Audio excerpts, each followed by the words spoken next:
Let's see. Why should you take me on a date? Well, because I'm super cute and plenty bad. 30, 26, 36 and a half. That's absolutely Erica Badu. That is a joke. That's Erica Badu. No, it's because it's for a good cause. That's why.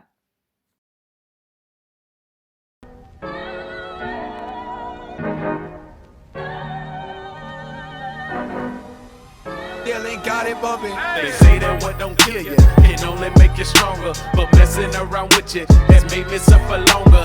Now that I survive, I know I got that hunger. I'm alive, and I survive. That's a vibe, that's a vibe. And I'm alive, that's a vibe, that's a vibe. And I'm alive, I survive, that's a vibe. And I'm alive, I survive, that's a vibe. I'm alive, that's a vibe. They say that what don't kill you can only make us stronger, but messing around with you has made me suffer longer. No, I am not thirsty, but yeah, I got that hunger. I'm alive, I survive, that's a vibe. I'm alive, I survive, and that's alive. I'm alive, I survive, and that's a vibe. I'm alive, that's a vibe, and I'm a vibe, that's a vibe. I'm alive, that's a vibe, that's a vibe. I survive, that's a vibe.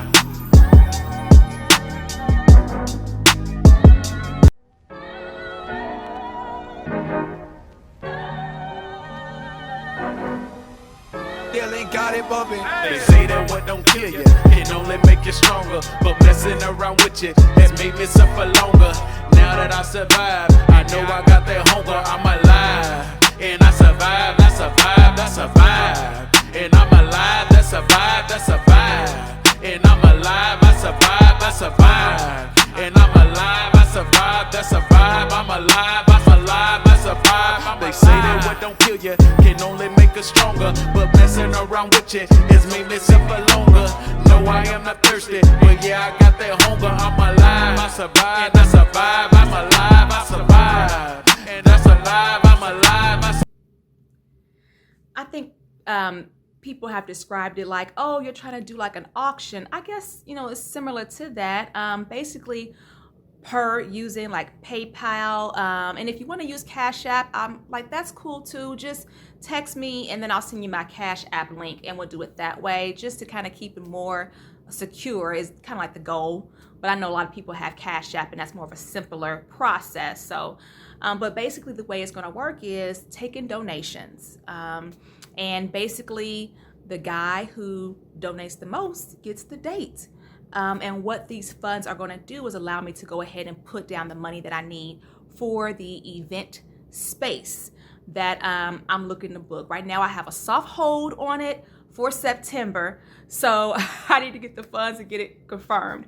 So I'm like, what can I do? I need to get some capital to make this happen, and came up with the idea, well, hey, who wants to take Myra on a date? And I want to give you a little bit of background as far as who I am, why this is important, asking, for, help. Ladies, if you know of anyone who'd be interested in participating, please pass along the information, the video. Fellas, gentlemen, hey, let me tell you a little bit about my story and what I'm trying to accomplish. So basically, like I said, I'm a survivor of domestic violence, and this retreat is for all women, but especially survivors of domestic violence and supporters. So survivors who have been free for 1 year or more, simply because as a survivor myself, I feel like at that 1 year mark, you feel like a little shift and you just need a little bit more help, a little bit more support services is what I found for myself to be true. Now, the idea of who wants to take Myra on a date, what's that all about? No, I have not been on a date actually for a very, very long time, long time, and found out very recently that I am free to pursue a third party, is what it's called. I'm going to explain that here. I'm free to date. I'm free to marry if I want to. Long story short, yes, I was divorced, and long story short, I was raised as one of Jehovah's Witnesses. I no longer actively practice this faith because I felt like it was no longer safe to me because of all the times I had went to congregation elders and told them that, yes, my husband is physically abusing me. Within the faith of Jehovah's Witnesses, I mean, it's not like I'm trying to talk bad about the faith. I always try to give that disclosure out there. I fully support my children with being witnesses. It's just sadly things did not go, normally. I guess we could say normally. Things didn't go well for me. So I found that it was better for me to no longer practice that faith because of the safety concerns, because of even, it came a point where it's like, this is like not only just, being really feeling spiritually abused because you're not being heard. I'm going to over a dozen men who take the lead and telling them, yeah, my husband is physically abusing me. And within the faith of Jehovah's Witnesses, is no secret. I mean, you can go to jw.org, God's Love Book. Basically, the teaching based off the scriptures within the faith is that you should not, separate divorce unless it's extreme physical abuse. Well, first of all, I went through extreme physical abuse. My ex-husband didn't think so. He felt like extreme physical abuse is if I put you in the hospital. And so the accountability was never really there. And like I said, this is something that I went to congregation elders about for years. And when I finally divorced, I was punished for that. So I want to talk to you a little bit about my story and let you know a little bit about me and what I'm trying to do. And gentlemen, why you should get involved and donate, and help me make this event an awesome one, and one that will build the model for me to continue on in the successful path, because this is going to be an annual event, and I'm hoping to get it to the point where it's actually a quarterly event. So that's kind of the goal. So today what I want to talk to you about is, I'm an author. Let Me Tell It is my book. Check it out. Let Me Tell It. But please buy the paperback, because the paperback is going to help me get, you know what? Buy the paperback from me. Actually, that's how I'm going to get the money I need. Because if you go through Amazon, I'll get the commission off of that. But really, when you're a self-published author, if you buy directly from me, then that is the best way to do it. Which is just $10. But my book, Let Me Tell It, is available on Amazon. It tells my journey of surviving domestic violence within the Christian community. But basically, me writing Let Me Tell It really saved my life, because I was just going through hell in my marriage, hell. And it was really, really tough and horrible to go through. But what I want to talk to you about today is, like I said before, when you're one of Jehovah's Witnesses, you can only get a divorce when it's extreme physical abuse. And I was basically told that I wasn't getting a scriptural divorce at that, okay, throughout the process. So what I want to talk to you about today is a little bit about me, but also about the emotional abuse that I went through. Because, with emotional abuse, if it would have just been emotional abuse, you don't have any scriptural reason to divorce, right? According to, those biblical teachings. Oh, this is another important part I'm forgetting. When you're divorced, according to 1 Corinthians 7:12, the way it is that you're not free to date anybody, phone dating, talking on the phone, going out on dates. You're not free. Basically, it means you're divorced by the law of the land, but you're still married in God's eyes. So I followed that. I did those things. I did not talk on the phone to guys. I didn't go out dating. I know I'm on social media and this, and that, and I am a motivational speaker. So I think the perception was that I was out here doing all of this, but no. I take my relationship with God very, very seriously. So I did not buck that. Always wanting to receive God's favor. I did not buck that. There's definitely times when I felt like, God, like, are you even helping me? Are you hearing me? Look what I'm going through. But I did not. I'm proud of myself for that. Because I actually, it's been longer than 4 years. It's been 4 years though, since he was finally court ordered to leave, which is a whole big mess, filing for divorce in 2016 and him finally getting court ordered to leave January the 1st of 2018. It was just a big, messy time frame within that span, just messy. Because you got like about a year, just mess. But God.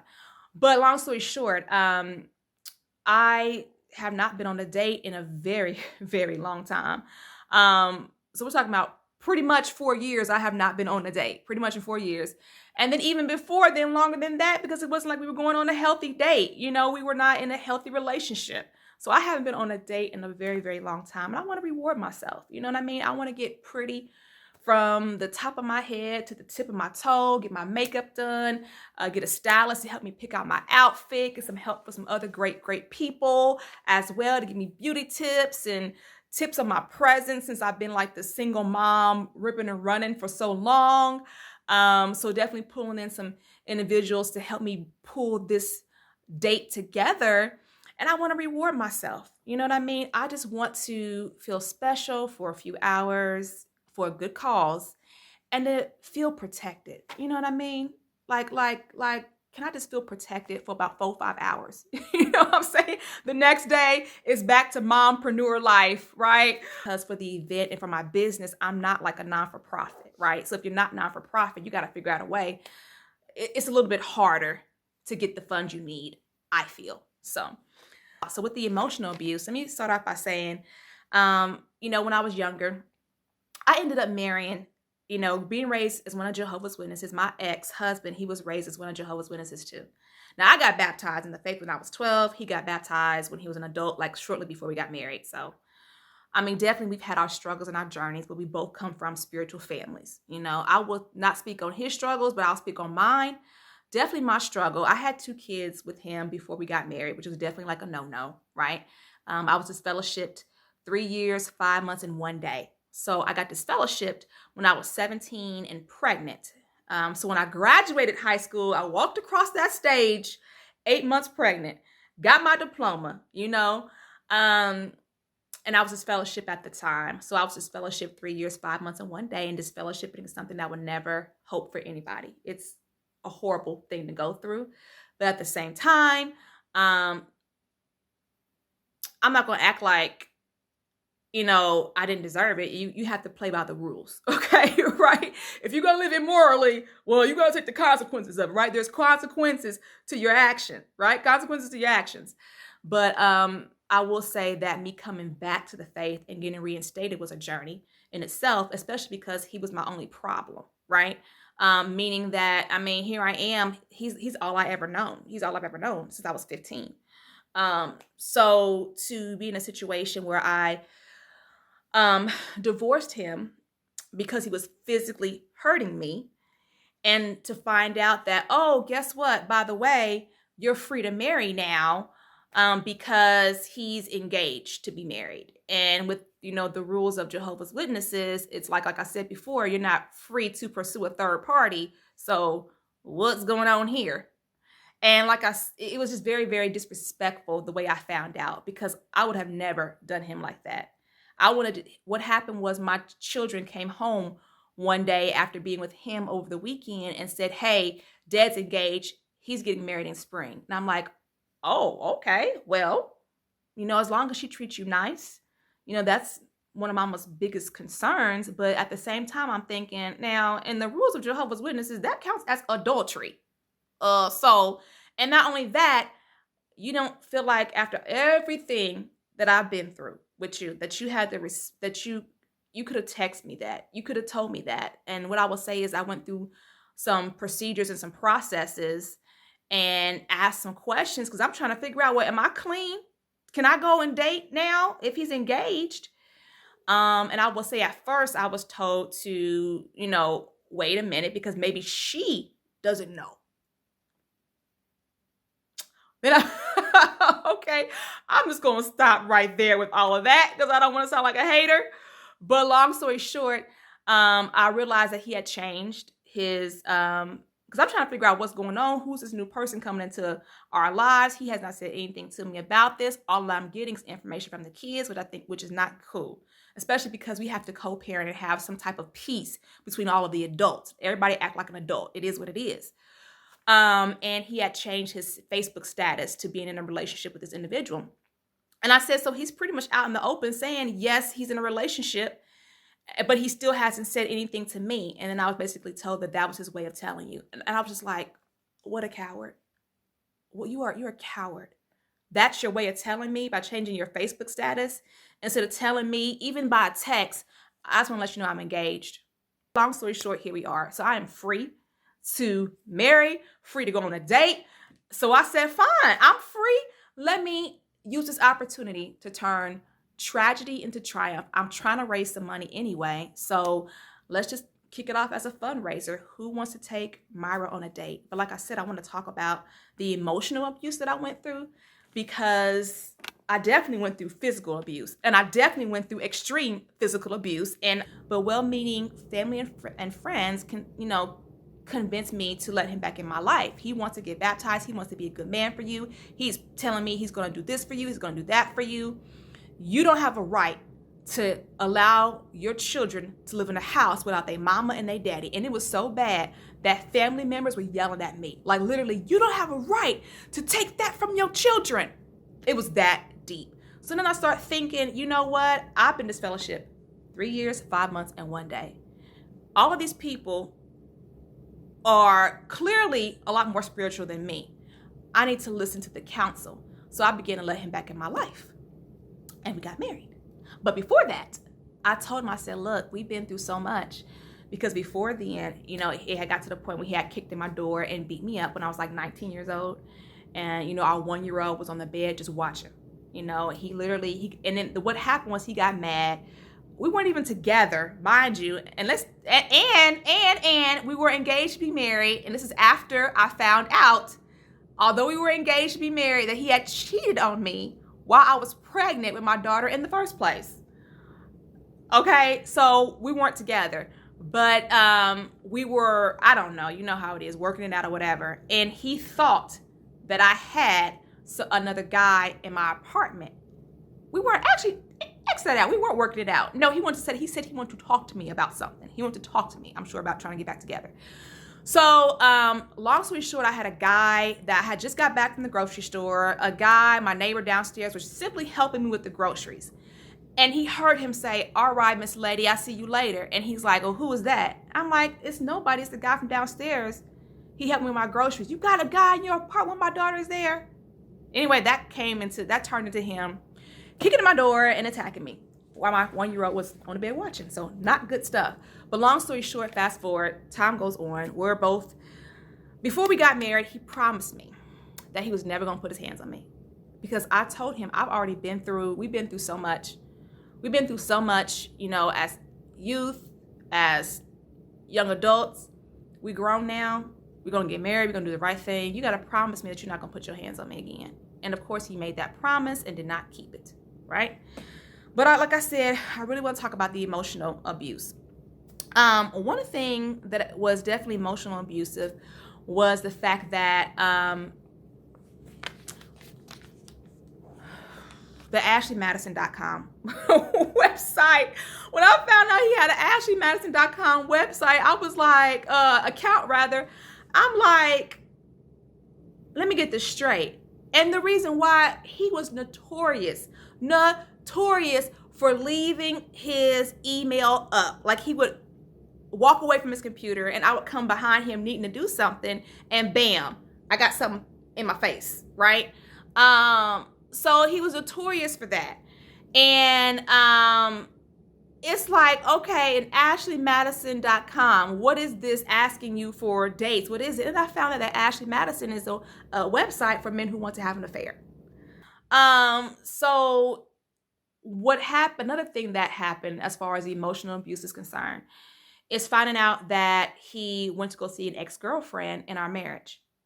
And of course, like I said, I've been with him since I was 15, right? So when was there, and he did cheat on me, okay, but she doesn't live, that individual, who knows where she lives at now, where she's at now, but this was somebody else, right?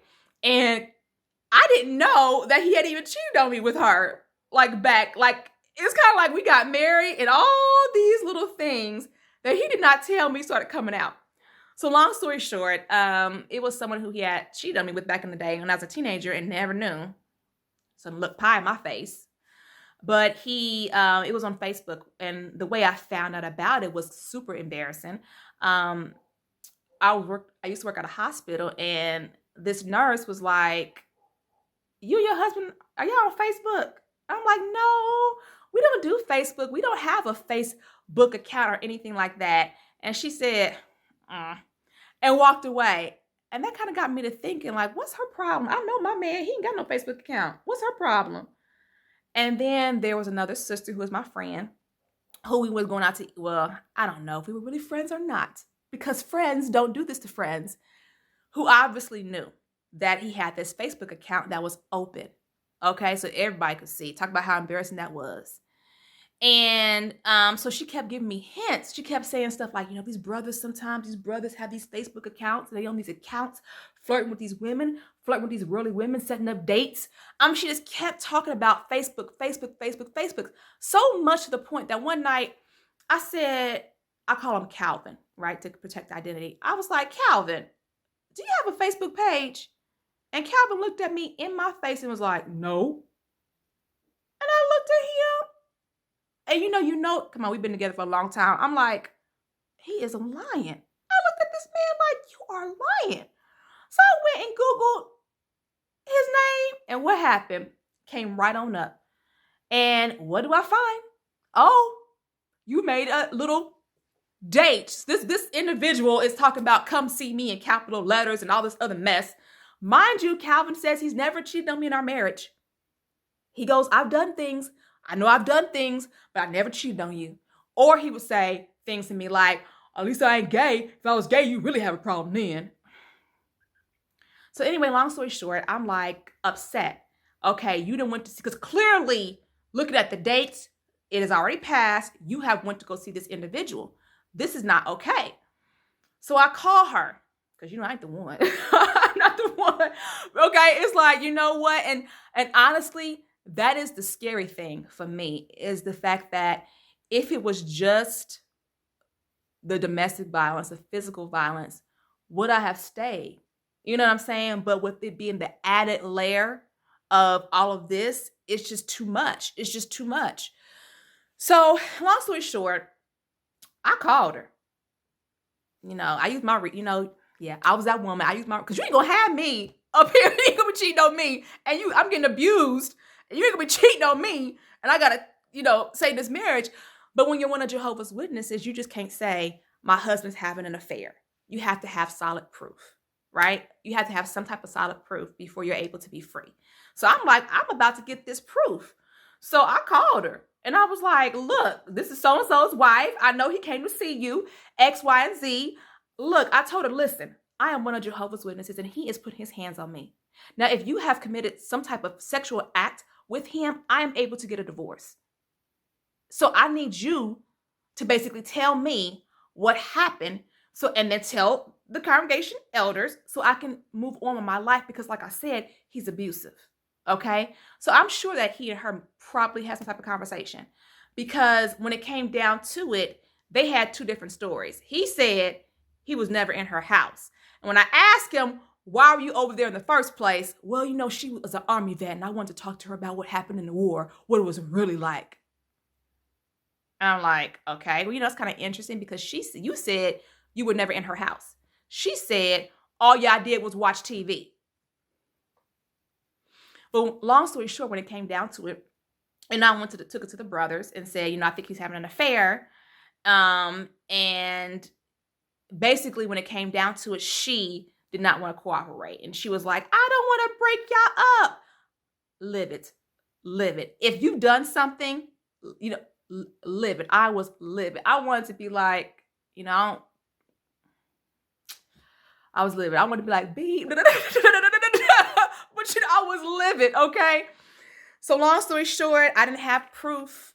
And he's saying he didn't do it. He said he didn't do it. So end of story.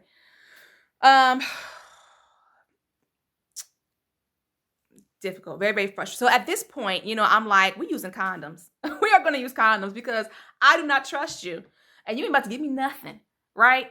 So that's just a whole nother emotional and mental abuse that you're going through. Like, you're using condoms with your husband because you feel like he is possibly lying about having an affair and you can't prove it. That's some emotional stuff. And that's deep. That is deep.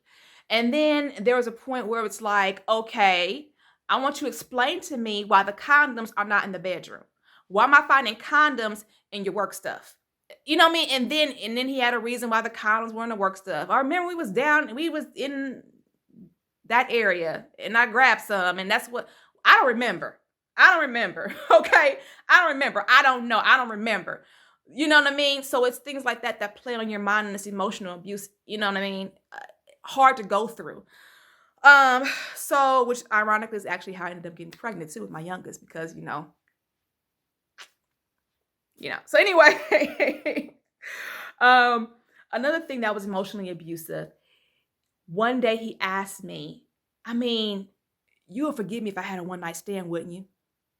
I said, what? What kind of husband asked his wife that? What? I said, go ahead and do it and see what happens. Go ahead and do it and see what happens. How you gonna ask me if I would forgive you if you had a one night stand? Who? What? After everything we done been through, and I didn't been to fellowship, and you didn't cheat on me back in the day, and you gonna ask me if I what? So things like that, it's like, what are you doing? Like, you're playing with my mind. What are you doing? Are you cheating? What are you doing? I can't prove it. I feel like you are. All you keep saying to me is, oh, I can tell you I didn't cheat on you. I ain't cheating on you. You're not coming home. One morning, here it is, 6 o'clock in the morning. I got to be at work at 7, and my husband is not home. And then all he says is, all I can do is tell you I didn't cheat on you. I didn't cheat on you. I didn't cheat on you. I'm so sorry, but I didn't cheat on you. I got to be at work at 7. I work a 12-hour shift at the hospital, 7A to 7P. I was so upset because it's like, you're supposed to be here anyway to get the kids off so I can go to work. It's 6 o'clock a.m. I fell asleep. My husband's not here. You know what I mean? So things like that I definitely went through. When I was pregnant with my youngest one, I was nervous about it because we hadn't planned on having another child, and was really nervous about how he felt about it. And I asked him, are you happy? Are you happy? He was like, yeah, I'm happy. But that soon changed because, of course, he was physically abusing me when I was pregnant. But the emotional abuse that comes from the pregnancy is the fact that I didn't have a whole lot of funds. We were kind of strapped on funds, and I needed maternity clothes, and he refused to buy them. Go to Goodwill. I'm like, I've been to Goodwill. It's really hard to find maternity clothes at Goodwill. Like, at least the one I was going to, I didn't see a maternity section. So, it was just crazy trying to get clothes. I'm getting bigger. I look a mess. People are talking about, how my outfit looks at the hall. You need some maternity clothes. He doesn't want to buy them. But the thing that happened during my pregnancy that still bothers me today is what happened the morning I had to be induced. The night before, he went out to the gym or whatever the night before. So I'm there by myself, just nervous about, how our life is going to change. I had been in a shelter or whatever during my pregnancy as well. But we're talking about the emotional abuse, remember. But long story short, that morning we had to get up very, very early. You have to be like at the hospital at like 6:30 or 6 o'clock or something like that to be induced. And he wasn't up. And he had an attitude because he had to get up. And he tells me, nobody told your A to get pregnant anyway. And I was so hurt. I was like, oh my God, in a few hours.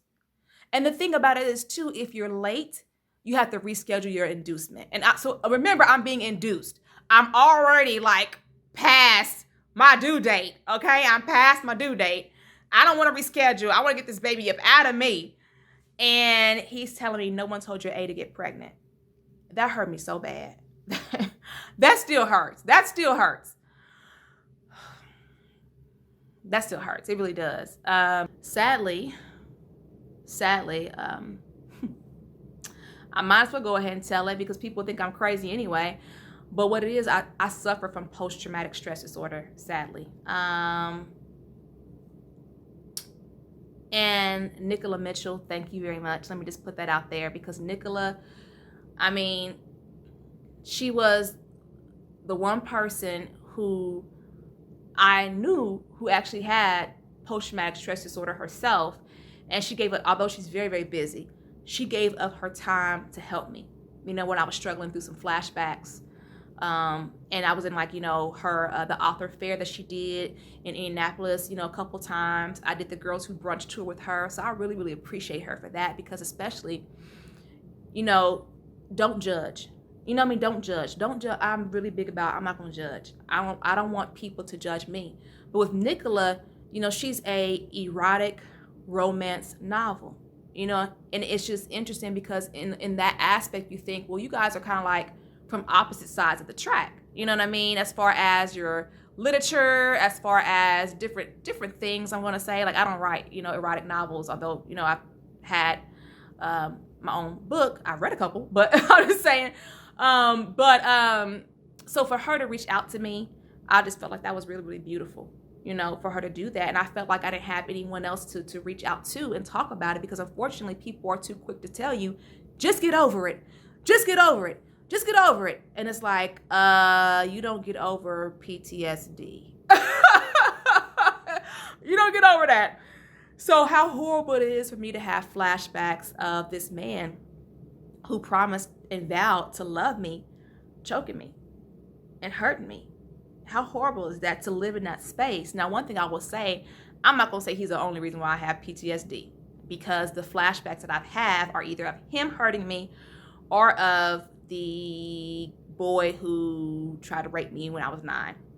And the sad part about it is it happened over a sister's house, who was one of Jehovah's Witnesses, when I was at a slumber party for her daughter. And it was her nephew who did it. And the sad part about it is I would continue to see him time and time again afterward, because we all went to the same Kingdom Hall, and he was still coming over. Even though I told my parents what happened, he was still coming over, playing basketball with my brothers, and stuff like that. And it was even a situation where, like, my grandmother and his grandmother are best friends. So it was kind of I was made to feel like, with this not good situation, like, and I know you like that boy. It's like, no, I don't. No, I don't. So fast forward, how my husband did not protect me, my ex-husband, because he is my ex-husband. He's engaged to another person. But how he did not protect me was because at the Kingdom Hall that we were going to together before, the divorce, my attacker's mother started going to that Kingdom Hall. And at this time, my ex-husband knew that I had been, diagnosed clinically with post-traumatic stress disorder. And I told him, I was like, we got to move halls. We got to move halls. We got to move halls. I can't do this. I can't do this. We got to move halls. And he's like, well, what's the problem? I'm like, I don't know why, but because her presence is making me live in the moment. I'm trying to come to the hall, but I can't because I'm having panic attacks, even just trying to go through the door. I can't because I know she's there. She looks just like him. It's making me relive the assault. We got to move halls. And he told me, I'm not moving halls for you. He told me that, that's what he said, I'm not moving halls for you. He said that it's not like he's coming here. It's her. You're supposed to be forgiven. Be forgiven. So that really, really hurt, because, of course, he still goes to that congregation to this day with the kids. And even before COVID, his grandchild, which he's not that much older than me, he already has a grandchild, but long story short, whatever. But his grandchild and my daughter are like about the same age. So they get to be friends and play together. And that, to me, I mean, I'm not trying to say that, I'm not trying to be, it's concerning for me, and it is upsetting to me. The fact that you are okay with that. You're okay with that. And I don't have anything against this sister. She didn't do it. Her son did it to me. She didn't do it. But it's just the fact that I needed to go. I need to go. And he wasn't willing to make that sacrifice for me, which is why I'm so big about just this date. I just want to feel protected. Can I feel protected for a few hours, please? So, I mean, that was just really, really hard and discouraging for me, because you want your husband to protect you and he's not protecting you. I absolutely forgive my ex-husband for everything he's done to me. I forgive him. I forgive him because I know him and I know what his struggle has been through. And I know that the brother who he looked up to growing up actually was abusive to his wife. So, I mean, right there, you have all these different elements that's pouring into why he is the way he is, coming from a single family home. And also the fact that I've seen elders promise to be there for him and not come through. It's kind of like, oh, the circuit overseer is here, which is kind of like a traveling brother who comes to make sure the congregations are doing what they're supposed to do. And I see brothers reaching out to him, I feel like, to make a show, you know? And or even when it comes to them getting kind of loud, yeah, I know your mama, I'm gonna help you out, son. I'm gonna help you out, son. And then the circuit overseer leaves, and I'm like, oh, did brother so-and-so get with you? Are y'all doing something? Are y'all hanging out? He's like, why would he call me? I'm thinking he just said he was gonna help you out. So I've seen things like that happen too. So I forgive him. I forgive him. But still, this happened to me, right? I'm going to heal. I'm going to talk about my journey and help as many people as I can along the way and make sure that I break a cycle within my family tree. Although I'm talking about the emotional abuse, I am the third woman within my family tree to endure domestic violence within, a Christian community. So I forgive him. I do. But I want to tell you something else that was emotionally abusive. Like, oh my God. Oh, you just want to feel protected as a woman. Like, oh, there was a party we went to, right? There was a witness party we went to. It was an anniversary party, and it was so much fun. I love to dance. And my ex didn't dance with me the whole night, or whatever, that night. And I was kind of like, I wish he would have came with me on the dance floor, but he was talking with some other guys, whatever, brothers, whatever. And on the dance floor, there's this brother who's dancing with his wife, okay? And I already had some issues with this particular individual. And I had already told my husband, like, he is saying some kind of shady stuff to me. I think I'm gonna need you to check him. But long story short, we were at this party, and it was a wholesome party. I'm just saying, witnesses have parties too. But on the dance floor, he was dancing with his wife, literally turns around and starts whispering in my ear. And I'm like, oh my goodness. I am so embarrassed because it's like, you were just dancing with your wife. Are you kidding me? So then I was just kind of like, move over, keep it cool. Maybe nobody even saw that. I'm not going to even make a scene or anything like that. But people saw it, right? An elder got up and stood. I feel like this was kind of shady. He stood behind me on a dance floor like I did something wrong instead of taking him outside and talking to him. Okay. My husband was across the room and didn't even see this happen. And maybe the reaction I should have had was to get off the dance floor, walk over to him and say, mind you, it's my ex-husband. I'm saying husband because we were married at that time. Hey, this just happened. But when we were in the car, on the way home, I said, hey, this is what happened. And he was like, are you serious? I'm like, yes. He's like, okay. What do you want me to do? And I was like, huh? What do you mean what I want you to do? I want you to check him. Is that what you want you to do?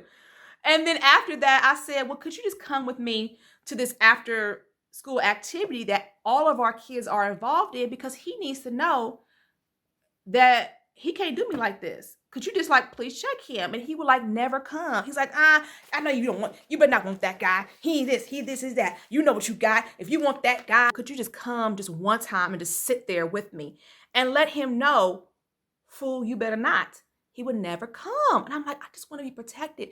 So I had to deal with this individual. I mean, it was borderline harassment. But, I didn't want to make a scene. And I loved his wife so much. And I was like, dang, this is why me and her can't be friends, because your husband is a buster. Man. Because I would never do that to another woman. Never do that to a woman. But, I mean, yeah, I'm pretty sure his wife hated me.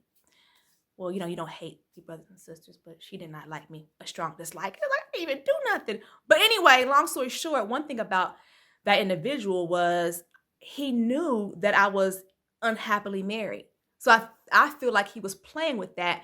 Here's a perfect example of what he did. One time he told me, yeah, my ex-husband is an electrician. And back then there was a whole lot of brothers, which are Jehovah's Witnesses who work for the union. And pretty much I knew pretty much all of them, right? Because, they all were, that's their thing in common. We all work for the union. So this individual, he also worked for the union or whatever. And one day he's telling me, yeah, there was a sister's husband who went out with these dudes from work to Hooters and was acting all crazy and got drunk and threw up and was acting all crazy and improper with the doing all, he was telling me the whole story. And I'm like, what?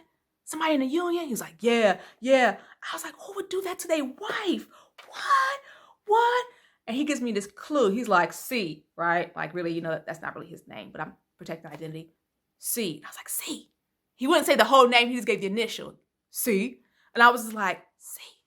Oh my goodness.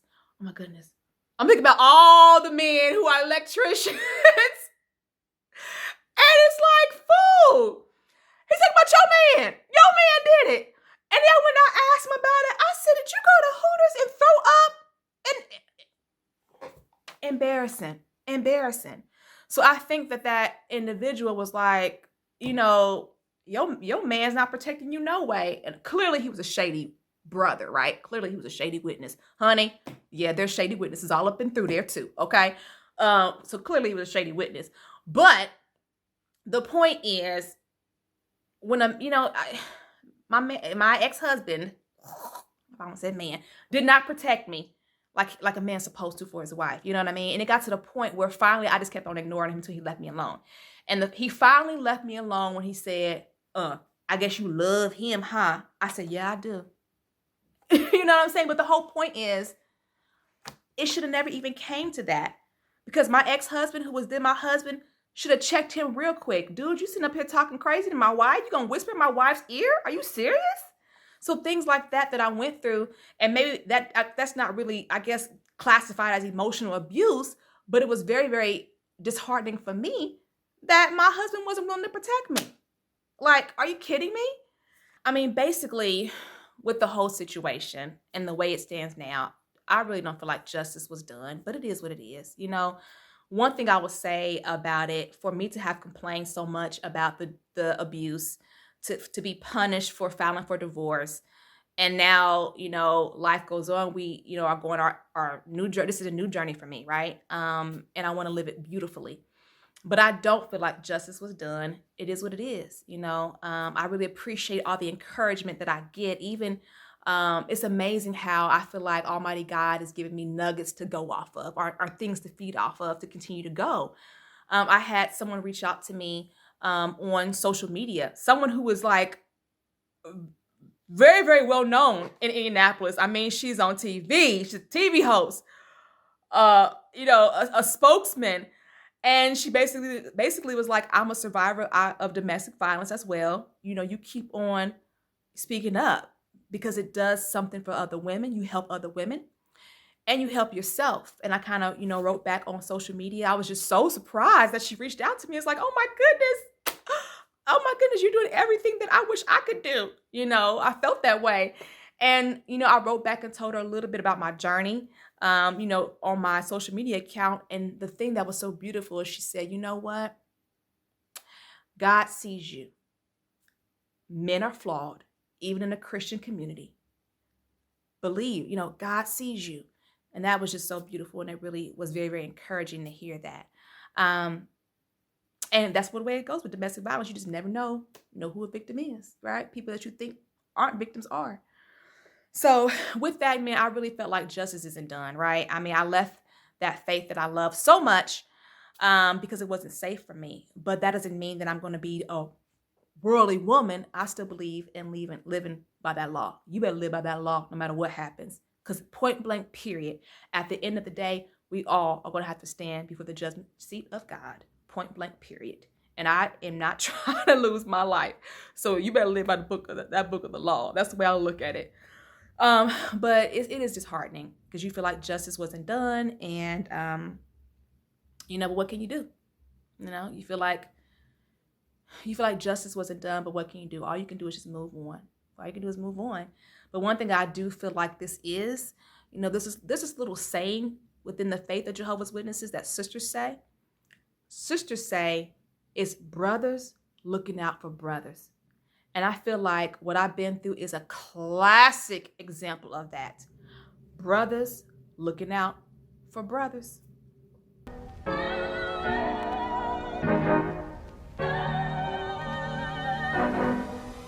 Still ain't got it bumping. They say that what don't kill you can only make you stronger, but messing around with you has made me suffer longer. Now that I survive, I know I got that hunger. I'm alive, and I survive, I survive, I survive. And I'm alive, that's a vibe, that's a vibe. And I'm alive, I survive, I survive. And I'm alive, I survive, that's a vibe. I'm alive, I'm alive, I survive. They say that what don't kill you can only make us stronger, but messing around with you has made me suffer longer. No, I am not thirsty, but yeah, I got that hunger. I'm alive, I survive, I survive. I'm alive, I survive.